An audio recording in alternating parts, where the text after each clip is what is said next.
106.1 FM. You're in studio today with Eddie and Leah, and we're packed out today. Like, the air conditioning in the studio is broken. There's like 5 of us in here. It's hot. Like, yeah, I'm sweating like a horse. Alright, so before we introduce our guest, Leah has a bit of a community announcement. Yeah, just a community public service announcement. Yeah, it's PSA. Everything's PSA. All right, so you may or may not have heard that there's some significant changes happening in Wellington City Council housing. All right, besides me needing to do my roots, I've got, my hair's growing out. That's pretty significant too, but this is not about that. This is about the council housing, and the council social housing is a critical part of Wellington City. It delivers affordable housing for Wellingtonians in the most need. We have a large number of our African diaspora in council housing, so this does concern them about what happens next.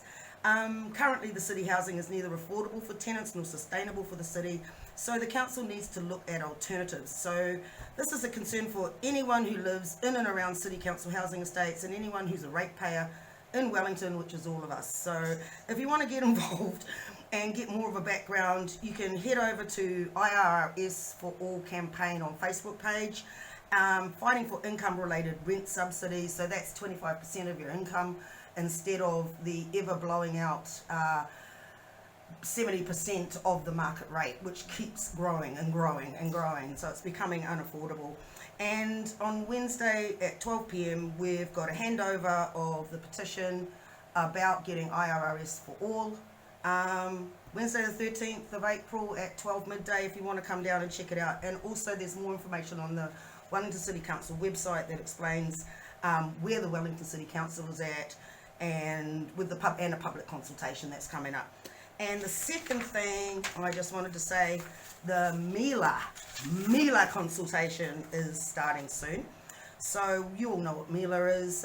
Middle Eastern, Latin American and Africans combined little group that what is that? Step up from other. Yeah, a step up from other, in other words. Well, we really need African New Zealanders to get involved and undisguise our presence. Like, it's not like that we're invisible, literally, but some of the sectors of our diaspora community are structurally invisible, and so this is really important that people get involved in that consultation when it comes out, and I'll be putting up things on the Blackhouse page as they come up. And lastly, I just want to send out some get well soon vibes to Deji, who's in hospital. I hope you're listening, Deji. He's been really instrumental in the working group that got the ACCW off the ground, and he's been a mainstay in the African community groups in Wellington for decades. So Chibaba, I hope you're doing all right. We'll be getting up to see you at Welly Hospital later in the day, and I hope you get a lot of visitors from that. Yeah, just everybody go in there and help him get his dancing shoes back on. That'd be really awesome. Alright, so thanks for all that there.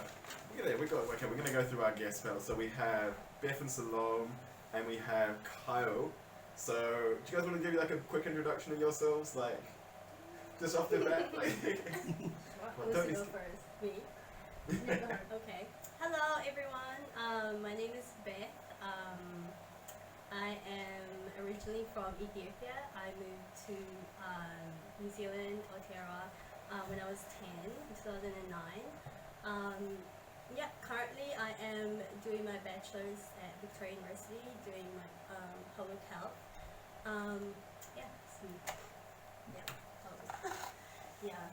Salam. My name is Selome.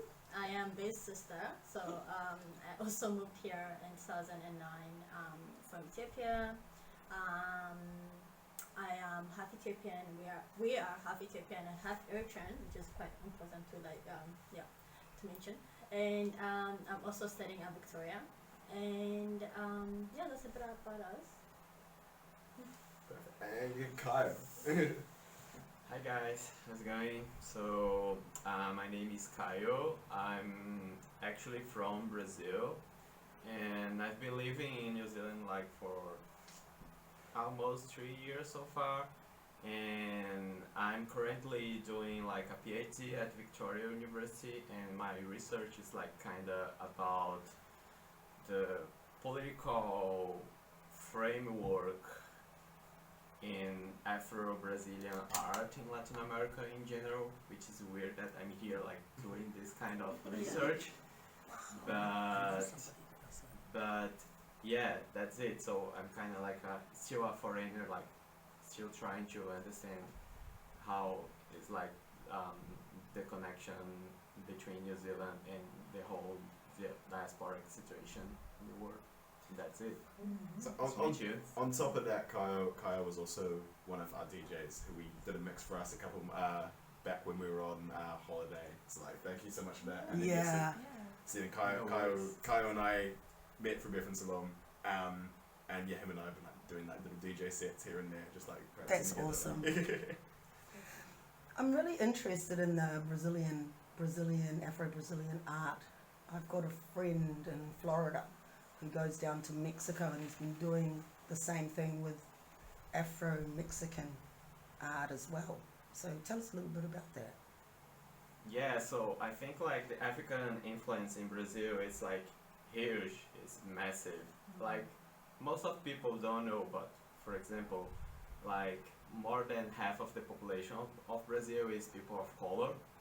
So, and when we try to understand how this is like culturally inherited in the general culture, we can see like how like the African influence is like everywhere. Like Eddie can say something about it because like he visited Brazil at some point.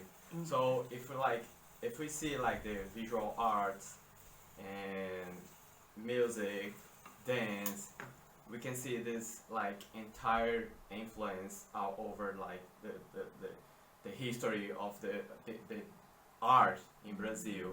But like what we see in the books mostly, and this is like kind of common like history like everywhere, we see that like this influence is kind of like erased, like in like several terms.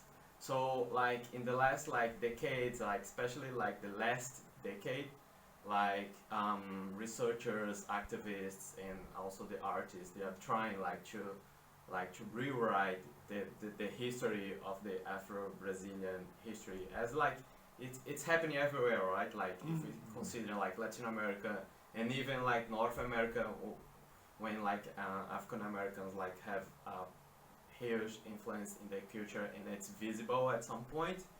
It's the same happening all over Latin America, and like the Afro communities are trying to reclaim the African influence and trying to rewrite like the history of the art in those places, I think. Because that's something that came up recently with Shakira, wasn't it? Like I remember Shakira essentially, I think for an award show, essentially brought up a whole lot of Afro-Colombian? Yeah, like Afro-Colombian dances and stuff, because she was, and actually was like, this is something that's been a big part of my music and my influence, and I kind of need to push that to the front as opposed to like it being me at the forefront of this as well. Yeah.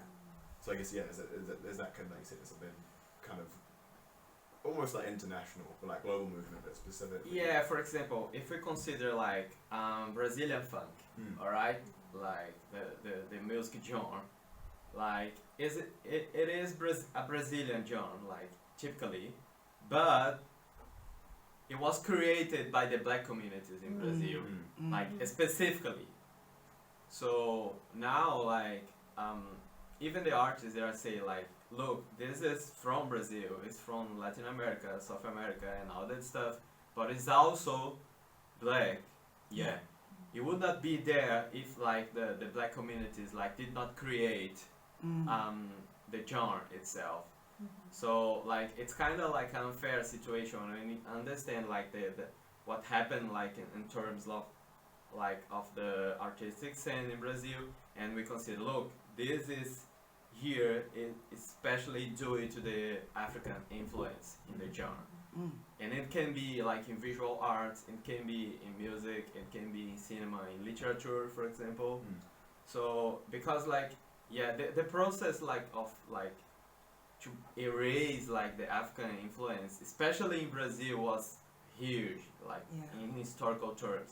For example, when slavery was abolished, the government burned all the documents about slavery. Wow. All the documents. So it's very hard to track like your ancestry and like your family like line Yeah. because there are no documents at all. And that's Brazil was colonized by Portuguese. Portuguese. Yeah, and the Yeah. Portuguese slavers were quite vicious, weren't they? Exactly. They're Yeah. like especially like very violent. Yeah. Like they are like especially focused like on exploitation.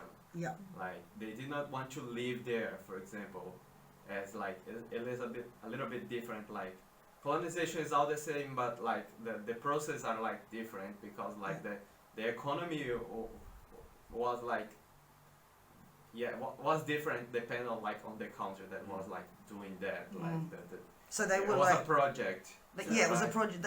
They colonized, but they wanted to be in Portugal. Yes, exactly. But they were using that to make occupied their by more like yeah. exploiting the natural resources. Yes, yes. And using like especially like the slaves as a like economic commodity, which is the same but everywhere, but especially in Brazil was huge, and that is why, because for example the US received I think like around 400,000 slaves Yeah, the during most that time. yeah, And Brazil was like 10 times higher than that. Yeah. It was 4 million. yeah. Yeah. Yeah, like I've seen the little video clip of the ships leaving Africa. It's like a 5-minute and covers 4 centuries or something. And by far, most of the ships went to Brazil. Yeah. By far. And didn't the Portuguese also continue slaving after it was actually abolished? Yes. Yeah. So Brazil was the last country in the West to abolish slave Right. after like a lot of pressure, especially like all over like Caribbean and North America, because all the movements like against slavery, they were connected at that time.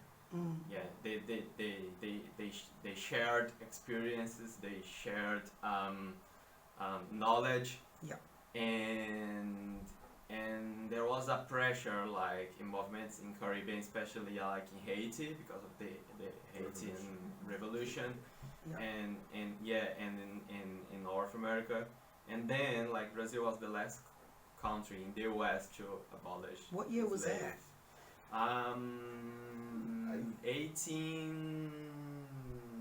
1890. Yeah, somewhere in like Wow. 1880s, 1890s. Yeah, it was Wow. almost to In 20th century.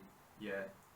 Wow, think- that's crazy. Do you think that that has had like a specific impact on how strong how strong and how blatantly clear a lot of the African influences in Brazil are? Like in the same way where if you say like look at the US, you can see the African influences over time, but if you take the US where the majority of enslaved people in the US were born in the US versus, and you probably said the similar thing of like Haiti as well, with how strong things like voodoo are, like in terms of African, Yeah. very clear African spirituality.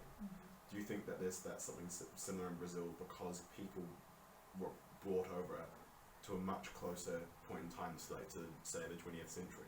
Do you think that's a part of why there are such strong African roots? So I guess so present African influences? Yeah, I guess so. Like, it's both, like, in terms of numbers, because there were, like, so many, like, African people there, but also, like, in terms of the political organization. Because the difference between the US and what happened in Brazil was, like, in the US, black people were, like, getified, alright? And in Brazil, as there were so many, the political strategy was different. Was trying like to assimilate and like to erasure and also like to incorporate and then to like become then whiter than they are. Yeah. That's why Brazil is famous, because everyone says that it's a mixed country and stuff, but we have to like to acknowledge that this mixing process was through violence. Yeah. All right, Yeah, the through same like thing. specifically sexual violence. Yeah. Like, all right. Same thing happened in Australia with Aborigines. It was the same process. It was violence, and it was through sexual abuse and removing children violently from their families. It's the stolen generation, but that's a bit later on. And it's also, I think the other thing is it's deliberate, right? Because after the First and Second World War, like Brazil brought in, like encouraged Europeans to migrate to Brazil essentially as part of like a kind of great whitening. Yeah. Yeah. And I think that's the thing is that like you said, when people talk about Brazil as this kind of like, oh, everyone's like, and again it's why people talk about Brazilians as being so attractive, right? Is that And exotic. they put that kind of, oh, everyone's so mixed and they get the best parts of everything. Yeah. But they said it's violent, but it's also deliberate. Like it's Yeah. not by accident that image has come about. Yeah. Exactly. It was like a political project, right? Like, so, because like at that time the government was trying to avoid revolutions and violent revolutions. So the historical process and the political strategy was like, so let's try to incorporate them in the society and then become them whiter and then make them like think that they don't like belong to Africa anymore, and they will like feel themselves as like Brazilians, and that's our national identity. But it's actually like kind of a lie, right? Like if we like look at the history and the documents and what happened in terms of violence and what's happening now, because like Brazil is like the US in terms of violence, like police violence against black people. Like It's been if we see like every day there is someone that like it's shoot by police on the streets just because it's a person of color. So The first time I became aware of that when they had police gangs that went out and shot street kids in the favela. yes, But this was a while ago I was made aware of. it's still happening. It was right? like mad, absolutely mad. And there was another doco that I watched. The Brazilian police are the most militarized police in the world. So, I don't know what they're shooting. It looks like they're shooting these things, air to ground to air missiles or something into favelas, which just is mind blowing. Yeah, I don't know if you guys know something about Marielle Franco. Is a black politician, woman. That got killed? Yes, she was assassinated? Exactly. Yeah. It's kind of like a pedagogical, unfortunately, it's kind of like a pedagogical example of like how is the violence against the black and poor populations in Brazil. Yeah. Because do you think, was a poor sorry to interrupt, but like, do you think, because I was like, when you're talking about like police violence, like towards like black people in Brazil, do you think it's not recognized as much as maybe like in the States, because it's like the States is so clear. It's so, is that fine? It's alright. Just a breaking thing. Sorry. But do you think it's like in the States it's so clear because it's like blacks against like whites, where like in Brazil that's kind of blurred because it's like it's Brazilians, like, and the culture is like recognized before like color, I guess? yeah, definitely that this is like a difference between what happens in Brazil and what happens in the US, I guess. Because I see in Brazil it's also about the race, but it's also like a war against two different political projects. And one, it's a very wide project and modern, and like we can see like when we see like the current president talking about like how he sees Brazil and stuff, we can see is like it's kind of like Donald Trump and stuff, but like as the whole population is like kind of mixed, and it's really hard to find like your roots.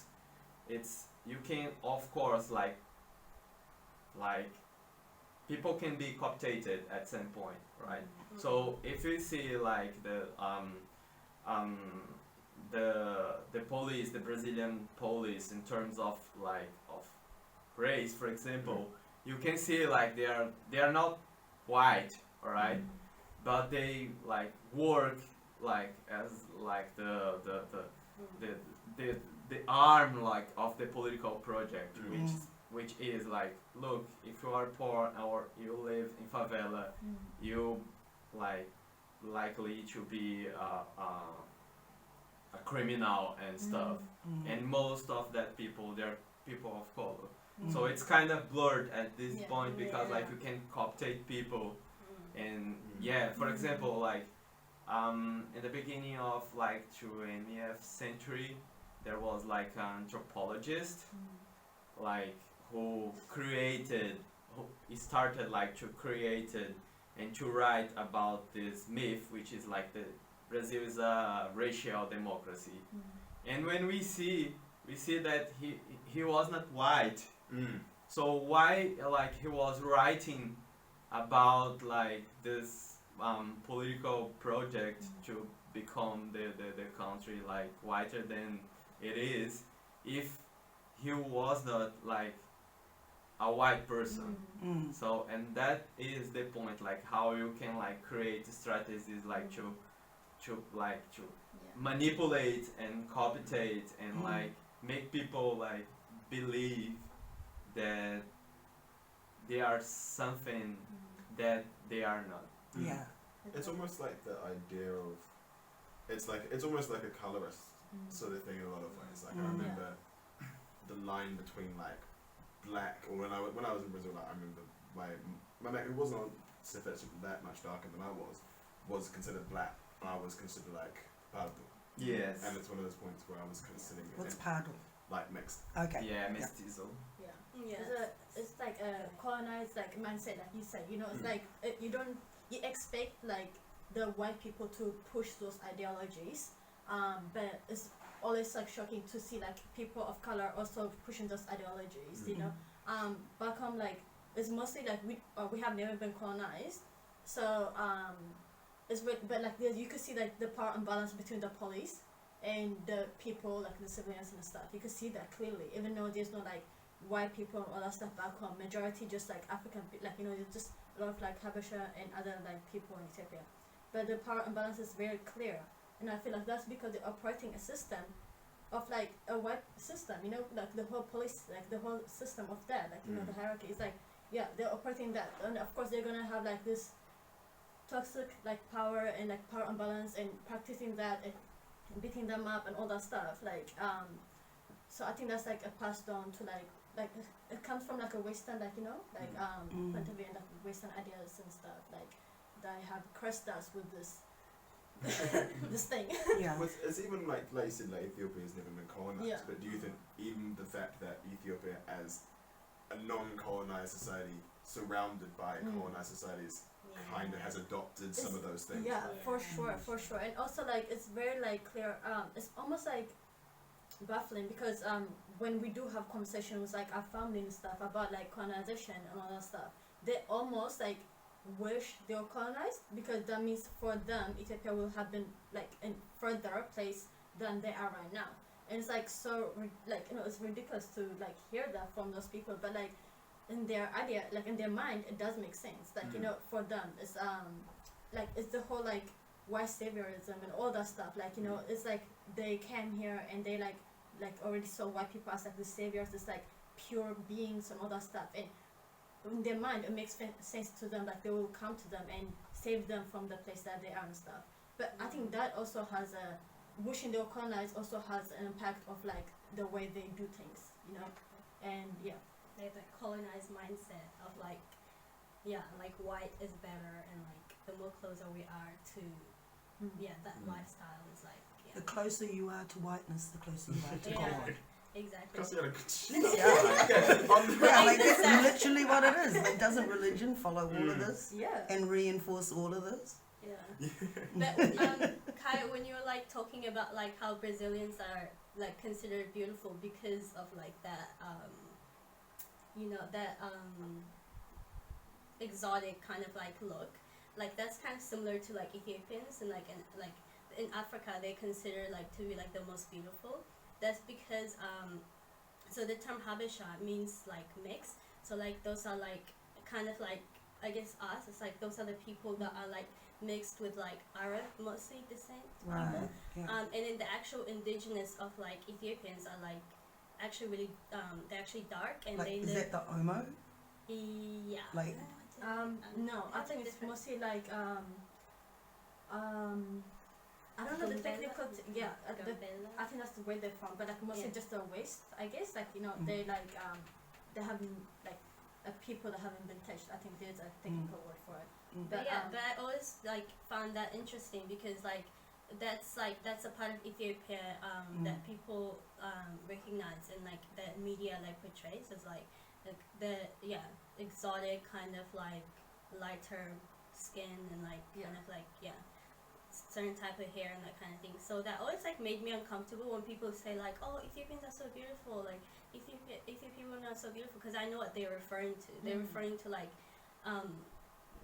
it's just like in contrast to like darker skin people and like darker you said earlier when you introduced yourselves that you're Ethiopian and Eritrean, and that's quite significant. Why did you say that? I mean, for me, I have like been doing a lot of work of like going back to my whakapapa and like trying to understand that and all that stuff.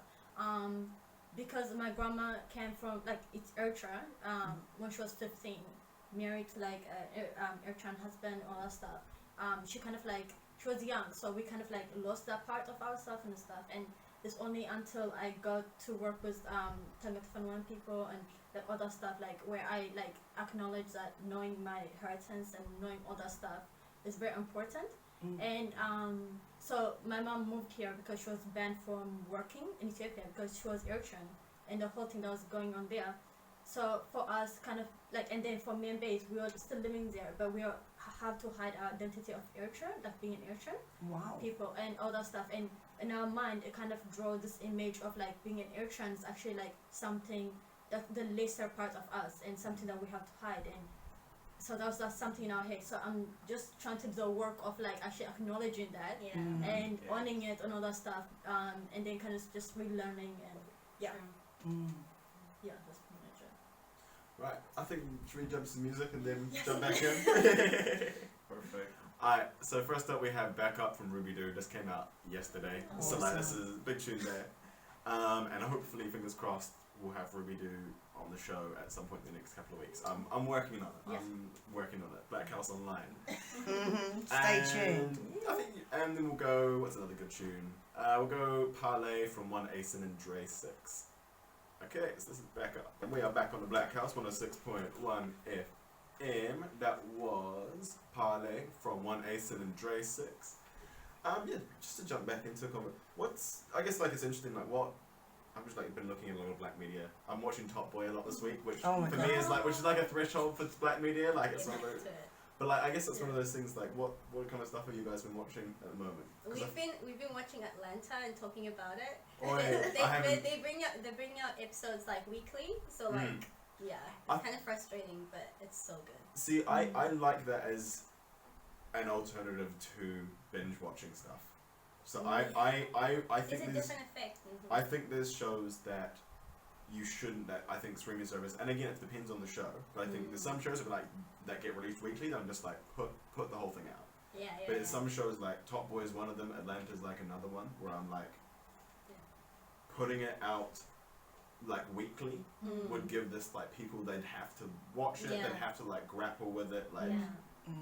Because I haven't seen the third season of Atlanta yet, but like, what's come up in it? Like, what kind of stuff have they gone over? So it's been really interesting. So basically, from the last season, they have gone forward years. Like the characters have like, I don't know how many years. Caio, do you know? But they've gone forward years. Maybe like a couple of years. Yeah. Because like they are like, they were like going to their first tour, the last of the second season, and now like in the third episode we can see that it's actually like something. It's kind of like the second or the third tour Yeah. in Europe. Oh, okay, yeah. So like they are like wearing like Gucci clothes, and like they have money already, Yeah. and they know like all the process, like to be an artist and Yeah. like a black rapper and stuff. So just for context, Atlanta is like a show. It's like created by Donald Glover, Childish Gambino, and it's about essentially him and like his cousin who's like a rapper and their kind of life in Atlanta, and it's almost like their journey, and it's fantastic because it's like equal parts like drama and comedy, and like it's done really well. So I guess so it's the third season, almost like the idea of like the end of the second season is like they're kind of on the rise up, and then the third season is like they made it. now they're up. Kind of, right? Like, cause the paper bag, the rapper, what's the Paperboy. Paperboy. Paperboy. I love that Paperboy. show. All about that Paperboy. Yeah, he's like made it, right? Basically now. Yeah. So yeah. What about you? Well, I don't watch this, but I really want to watch it because in the group chat they're all like going on like Caio's like, did you watch this? Like, like they portrayed like the British way perfect. Is that what you said last time? Oh. Let's talk about the British which Ultimate White Guilty. Yeah, which is Yeah. like cool. It was like more than a show for you guys. Like, Yeah. you guys really, I'm- you guys go on date. I'm really interested to see this because I saw the trailer and I saw the bits in the UK. I'm just like, American show going to the UK, like that's a risky one for that. Yeah, That for me, it's one of those things you just wonder like, how do they navigate that? Is that still Atlanta, or are you talking Yeah, about still another show? not Atlanta. Like, but again, it was Talk about it because all I was the talking to time. someone. I was just like, I almost think based on like Atlanta, where they had these things where they okay, like Justin Bieber. What happens if Justin Bieber's black? Like, and it goes through these steps of like, who and like Drake and all sorts of thing. I'm like, but if they go to the UK, I was thinking like, I really want it to be like, who do they take the piss out of? Like, do they take the piss out of Wiley or like? Yeah, the second episode was in Netherlands, Mm. so it's like kind of showing like Amsterdam and Yeah. and what happened. Well, that's the thing. Like, I remember was it Zazie Beetz who plays Van? I'm pretty sure she was born in Germany. Yes, No, I think yes, she- yes, and it- she's. And I know they brought it up in the show, and they just like went, okay, cool. Like she was born in Germany. We're just gonna do that. Like I really think that's a really cool kind It's of so thing.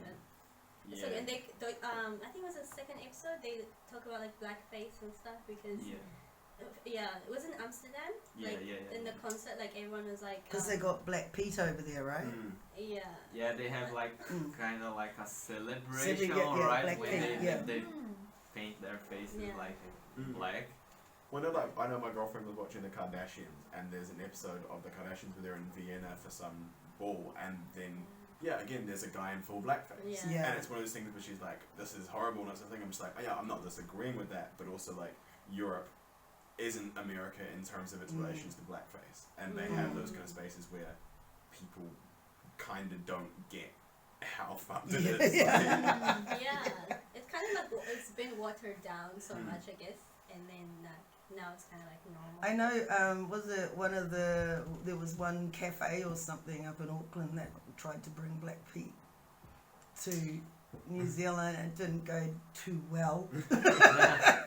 It got a bit of a clapback from some of our local heroes, and you know who you are.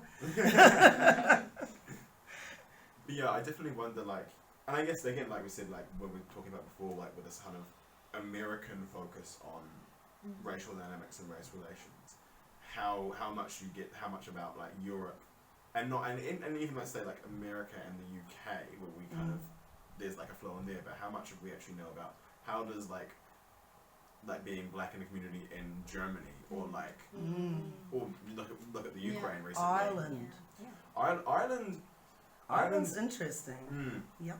Yeah, I think America is such like it's such a big influence, and so like I think everyone's just like focused on America in relations to like racial like issues that we kind of get blinded to like other issues and other dynamics like that are way more complex, like Brazil and like Ukraine and that kind of stuff. Yeah. So like it's just so much to unpack. I think we covered this in another episode, wasn't it? The globalization of African American culture. And I mean, like, granted, America, the literature on black dynamics has been a lot longer in America than it's been anywhere else in the world. So it's quite, if you think about that over long spaces of time, you've got more chance that you've probably read an American writer than before you've even read an African writer, you know. And I think that reading and just paying attention to the different philosophers that are out there. We forget about our philosophers, you know, and even comedians are really great philosophers too. I mean, I'm a Dave Chappelle fan, even though he doesn't want social housing in his neighborhood. Yeah, I saw that clip. I'm not impressed. So but you know, like they talk on what's happening, and I think the more that we document what's happening, the more we get an understanding of what's going on around the world. When it's not documented, it's like in New Zealand, like we were just talking earlier today. There's things that people just aren't aware of because it's just not documented because it wasn't considered important. Exactly. You know, and you know, and I was talking about the whaling era, pre-colonial colonization, but very multicultural at the time, and you know. And if we don't document those important little things that actually refer to like people of colour, African people, black people from the black diaspora or whatever, then it goes sort of like unnoticed. You become invisible. And I think like people documenting the stuff's really important. And I think that comes up a lot in like a lot of fiction. Or I know like when stuff like Vikings. You guys seen Vikings? Oh, I love that show. So when Vikings came out, or there was a season of Vikings where they had like, you know, like Arab people and like black people and Black Vikings. Yeah, and the thing people were like, and a whole bunch of people were like, no, this isn't historically accurate. Yeah. They weren't like. You can't take the Vikings from us. They're ours. And you sit there and go, actually, if you look at history, the Vikings made it all the way down through to like Constantinople, like Istanbul. Yeah. And you sit and go like, and it's this whole thing, and it's interesting when people talk about history and is that kind of how erased and how whitewashed even European history is. Like people forget how at no point in time was Europe so homogenous. There was always people of color around at some level. In South Europe, for example, like Portugal and Spain, like during the Inquisition and stuff, it was like full of black people. There The Moors. like the Moors. Yeah. Exactly. And that's something interesting I read when I was in Brazil. It was a kind of someone had kind of said that part of like that kind of the Brazilian kind of super race, kind of like mixed kind of race identity and the ideal is in part due to the fact that the Moors held Portugal for so long that it was almost like it was almost that went back even further than just the triangle trade, the slave trade. That dated back a lot further in Brazilian history. Yeah, definitely. Like, Portuguese people, they had like a previous experience, like trading with like the black populations from like North Africa and stuff, and that thing changed their political strategy, like about Brazil as a colony, alright. So that's why it was based like specifically like in exploitation and stuff, because they, of course, it's all based on white supremacy and stuff, but like in terms of economy and stuff, they knew like because of this previous like experience, like during the Inquisition and It stuff. was payback. Yeah. Let's be honest, it was payback. Yeah. I've got to ask, what are you guys studying? I don't think I've ever asked that. Like, I'm studying health promotion, which is basically public health. Yeah, and I just do political science. oh no. So which is it's very interesting. It's very interesting to say the thing. I don't take my time with that, but it's very interesting because you kind of like in a lot of like times and lecture rooms and stuff, you find a lot of lecturers and students kind of like almost debating your right to be here without indirectly, but kind of like that, and a lot of like tone deaf like topics, like the lecturers thought like this is an amazing topic that's gonna be beneficial to all my students Like and the stuff. African course. Or is it African something course? Oh yeah, They've got an the African supported- course at Vic? Yeah, they Yeah. have And it's African by a studies. white man, right? Girl, Probably.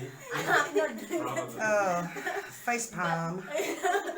But yeah, so yeah, like it's very like it's tone deaf and stuff. But I think you kind of like have to learn not only to tolerate it, but you just have to learn because you just have to reflect. What for me it works to reflect on my whys and why I'm doing this. It's not because like I pretty much like I think education is not the only way, or like it's not like gonna open doors and stuff for me. Like I know that, but I think just like I need to grow my skills, and I thought politics was like a good skill to learn.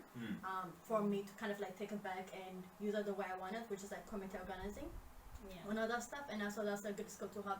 And I have to like just make it like, oh, I should not internalize this because I hope these people don't actually get a job because they are Yeah. stupid or as students. But going back to what you were saying before about how there's strategies in place, I sort of see that as kind of a strategy Yeah. of how they indoctrinate people of colour in New Zealand into thinking that this way is the only way. We've got to do it this way. We've got to Yeah. learn about ourselves this way. Yeah. Because when I was at Vic, I remember being in the multiculture and multiculture and history class, and I did that in my first or second year. And there was a lot of women, because I went to university late. There was a lot of women my age, and when they started finding out the truth Yeah. about things, there were absolute breakdowns in the classroom. Yeah. Like it was mad. Yeah. And then you realise how whitewashed our primary and secondary education had been, you know, from that generation. I don't know what it's like now. I haven't been in school for a long time. I always get my mobile phone taken off me in the workshop, so, you know, not a good student. So, yeah, obviously last week Leah and I were at the Kiswahili workshop, and Wanjiku had set like a very firm rule at the very beginning that Leah wasn't there for, like no phones. And Leah and Octavius pulled up about the same time, and they're sitting there on their phones like Trying to find the words. trying to search, and Wanjiku just walks up and just grabs them. It was like properly like I was it was like being back in high school. yeah, back in high school, man. And like today I'm wagging. I'll be there. I know you started earlier now, 1:30, so that's really good. Yes, Yeah. I will be there next week. I'm sorry. Yeah. Oh, I said I would go to it on Facebook, but Yeah. You gotta And go. Like I have just to go, yeah. just email. It's fun and it's not like learning in class. You know, you gotta learn to dance and sing the songs and you know, like it's a different way of learning. Yeah. You know what I mean? And yeah, you enjoyed it, didn't you? Yeah, no, I was only there for the last part. It was odd. Like I feel like compared to a lot of other like language learning attempts I've had, I can remember pretty much everything that That's- came up in that class, just Wow. because it was like all through song, Yeah. and especially, and again, like when Modi brings out all the drums and stuff, that was fantastic. That was just like That's I really don't think I've ever been in a language learning environment Yeah. like that. Yeah.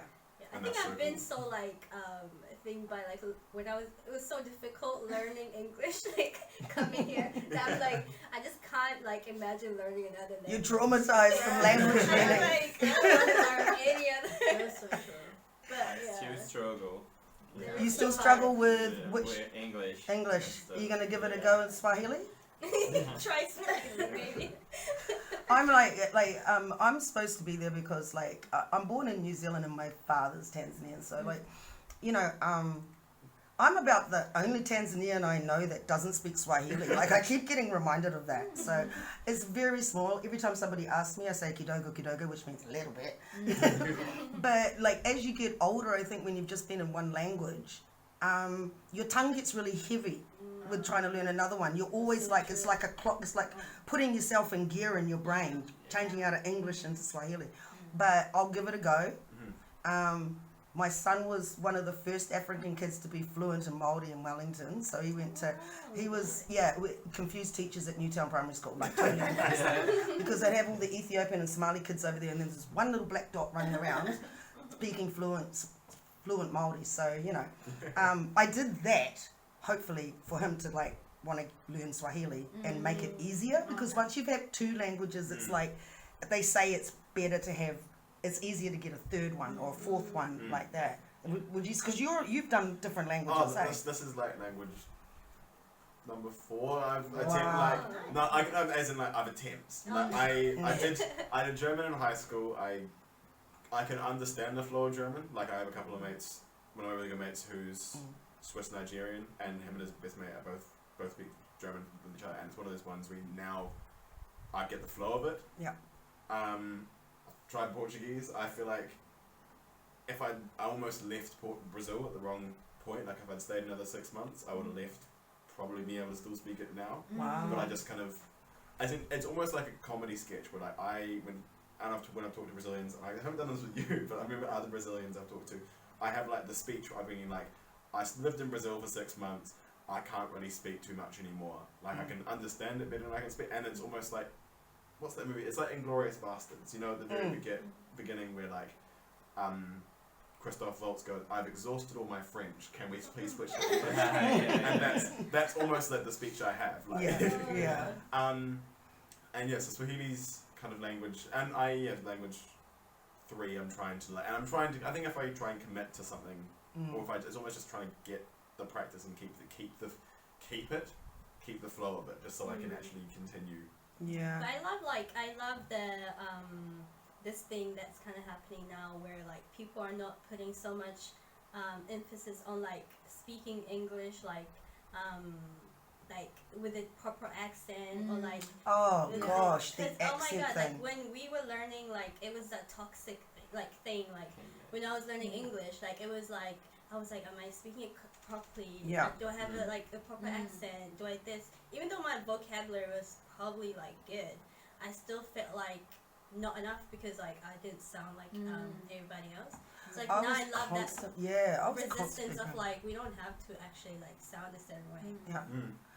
I remember, like, even between different areas in New Zealand, there's different accents, right? Yeah. And different classes have different accents. And like, I remember, you know, Pākehā teachers in primary school and high school correcting me on my pronunciation. That's all. Because most of the kids I was cooking around with were Māori or Pacific Islander. So you end up, like, you're around that all the time, and you're always talking it, and you get this, like, you got to pronounce it this way. And even coming to Wellington from the province, from like New Plymouth, my accent sounds very provincial to like the Wellington accent, which I think sounds really snobby myself. I think it's very, you know, carrot up But the bum. that's so interesting that you brought up like classism in relations to like English language, because I think like this structure of like grammar, it was even built to like keep like certain people like out of certain places. Yeah. So I feel like the whole like how you sound, and like how different in different places, like how people sound in terms of like their class and like where they come from, like it's really interesting. Yeah, like colloquialisms like having a at the end. You don't say that. Yeah. Every New Zealander says that. And yeah, but no, but yeah. Yeah, no.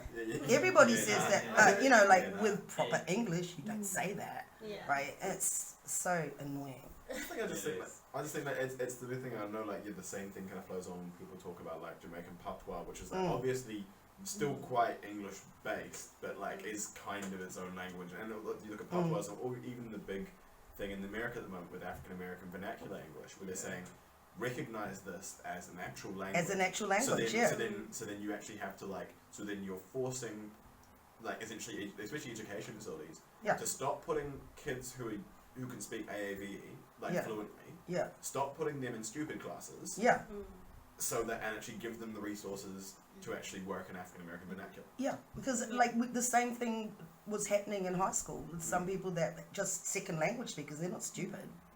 They're just, their families may be from Polynesia or something, and so they've got their own accent. And you notice there were kids in the well, we had streams back then. I don't know what they do now.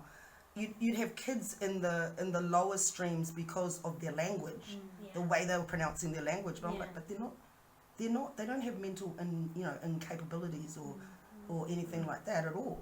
It's just the accent. Something that was like going on at school was like there's like this ESO class, which is like for people who are like English like the second language, but they used to like based on how you look, especially Yeah. like if you were hijab or like if you're African, they used to automatically just like put you there. Yeah. And a lot of people like that happened to them. Like a lot of people that I knew were born here. Yeah. So like definitely. Which is crazy. Yeah. They're born here. You know? Insane. Yeah. Yeah. And then, like when you go into wins and stuff and you see somebody in a hijab or whatever go to the counter and then the person behind the counter starts yelling at them. Like, oh, okay, so if you speak louder, they're supposed to understand you better? Like, nah. Listen, you know, just listen. Close your mouth and listen to the person coming in. Yeah? And growing up around people who speak different accents, I'm actually quite good at picking where people are from, just based on accents, yeah. I've got a superpower, that's it. But do you guys also feel like kind of like people in our community like that are like we do have a lot of like people in our community that are academics that value education and all that stuff. Do you guys think that this kind of like this topic of like speaking properly or being well read or all that stuff, do you think they kind of like validate that in a way? Because I have been to like a lot of like spaces led by like academics and but they're also people of color or indigenous and all that stuff. But I feel like that place wasn't really accessible, or even though they opened up the place and stuff, but because of the way they hold education such a high value, but in a way it's almost like it's colonial mindset as well. I'm sorry, Selome, I'm gonna cut you off. We've got like 6 seconds. Thanks for tuning in. Thank you guys for coming. I'm so sorry. What We'll a see you good guys next conversation, week. guys. Peace.